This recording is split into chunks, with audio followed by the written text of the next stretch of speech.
அனைவருக்கும் வணக்கம். என் பெயர் கு தட்சிணாமூர்த்தி. என் அப்பா பெயர் குமார், என் அம்மா பெயர் அஞ்சலை. நான் எடுத்துக்கொண்ட தலைப்பு என்னவென்றால், கனவுகள் இல்லாமல் வாழ்க்கை இல்லை. நண்பர்களே, ஒரு மனிதன் உறங்கும் போது வருவதல்ல கனவு, அவனை உறங்க விடாமல் செய்வதுதான் உண்மையான கனவு. அப்படிப்பட்ட ஒரு கனவு இல்லாமல் வாழ்க்கை இருந்தால் அது வாழ்க்கையா அல்லது வெறும் உயிர் வாழவா? கனவுகள் இல்லாமல் வாழ்க்கை இல்லை. இந்த ஒரு வரி ஒரு மனிதன் வாழ்வின் உண்மையை சொல்லும். கனவு என்பது வெறும் கற்பனை அல்ல, அது நம் எதிர்காலத்தின் வரைபடம். ஒரு மனிதன் என்ன ஆக வேண்டும் என்று நினைக்கிறானோ அதற்கு முதல் படி கனவு. டாக்டர் ஏபிஜே அப்துல் கலாம் அவர்கள் ஒரு சாதாரண குடும்பத்தில் பிறந்தார். ஆனால் பெரிய கனவு கண்டார். அவர் கண்ட கனவுதான் இந்தியாவின் ஜனாதிபதியாக உயர்த்தியது. அவர் சொன்னார், dream is not what you see in sleep, dream is something what does not tell you sleep.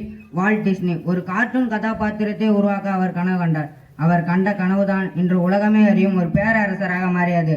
கனவு காண்பது முக்கியம், அதற்காக உழைப்பது இன்னும் முக்கியம். கனவு காண்பவர்கள் பலர், அதை நினைவாக்குபவர்கள் சிலர். தோல்வி வந்தாலும் தடைகள் வந்தாலும் கனவை கைவிடக்கூடாது. ஏனெனில் கனவுகள் இல்லாமல் வாழ்க்கை இல்லை. கனவு என்பது இலக்கல்ல, நம்மை முன்னேற்றும் சக்தி. ஒரு மனிதன் கனவு காணாத நாளே அவன் வளர்ச்சி நின்ற நாள்.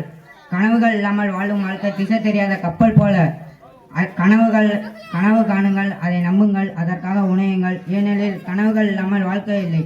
இன்று நீங்கள் காணும் கனவுதான் நாளைய உங்களின் உண்மையான வாழ்க்கையாக மாறும். கனவுகள் இல்லாமல் வாழ்க்கை இல்லை. Thank you to all.